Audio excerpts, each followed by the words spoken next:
সালামু আলাইকুম, কেমন আছেন সবাই? আশা করছি ভালো আছেন। আচ্ছা, কোনো গেস্ট এসে আপনাকে অর্ডার করলো আমাকে একটা হেজেলনাট লাটে দেন, আপনি কি করবেন? তাকে এক্সপ্লেন করা দরকার নিশ্চয়ই যে হেজেলনাট লাটেটা কী, বা আপনাকে জিজ্ঞাসা করলো হেজেলনাট লাটের ফ্লেভারটা কেমন হবে। আপনি জাস্ট এক কথায় উত্তর দিবেন, স্যার হেজেলনাট লাটেটা একটু নাটি হবে, যেটা হচ্ছে হেজেলনাট নাট থেকে তৈরি হয়। হেজেলনাট হচ্ছে একটা ফল বা বাদাম, যেটাকে বলেন নাট। সো দুইটা কম্বিনেশনে একটা ফ্লেভার আসে।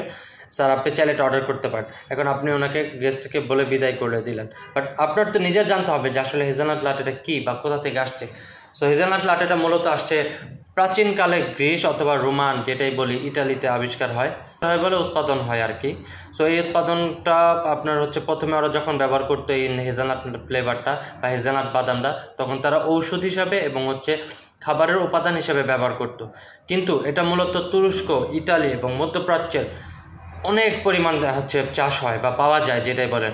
বাট এইটা জনপ্রিয়তার একটাই কারণ, সেটা কারণ হচ্ছে 1940 সালে নিউট্রেলা কোম্পানির প্রতিষ্ঠাতা হচ্ছে চকলেটের অনেক সংকট পড়ে গেছিলো দ্বিতীয় বিশ্বযুদ্ধের সময়। তারা হচ্ছে চকলেট কোম্পানি বা হচ্ছে নিউট্রেলা তো আমরা সবাই জানি চকলেট ফ্লেভার এইগুলো তারা হচ্ছে তৈরি করে। সো দ্বিতীয় বিশ্বযুদ্ধের সময় চকলেটের ঘাটতির কারণে হেজেলনাট এবং কোকো মিশিয়ে গ্যাঞ্জা নামে একটা হচ্ছে গিয়ানজা নামটা ইটালিয়ান ভাষায়, এর জন্য উচ্চারণটা মনে হবে গিয়ানজা। হ্যাঁ, গিয়ানজা নামক হচ্ছে একটা পেস্ট তৈরি করে বা হচ্ছে কি বলে এটাকে বা ফোস্টিং তৈরি করে।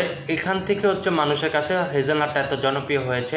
সেই কালে বর্তমানে কাল ধরে আমাদের কাছে এই হেজেলনাট ফ্লেভারটা আজকে আসছে। সো আপনি হচ্ছে কফি শপে যখন হেজেলনাট ফ্লেভার ইউজ করবেন, অবশ্যই কাপ সাইজ এবং কোয়ান্টিটি মেনটেন করে ইউজ করবেন, কারণ এটা বেশি ফ্লেভার দিলে বাদামের পরিমাণটা বেড়ে গেলে কফির স্বাদটা নষ্ট হয়ে যাবে, আবার কম দিলে কফির স্বাদটা আসবে, হেজেলনাট ফ্লেভারটা পাওয়া যাবে না।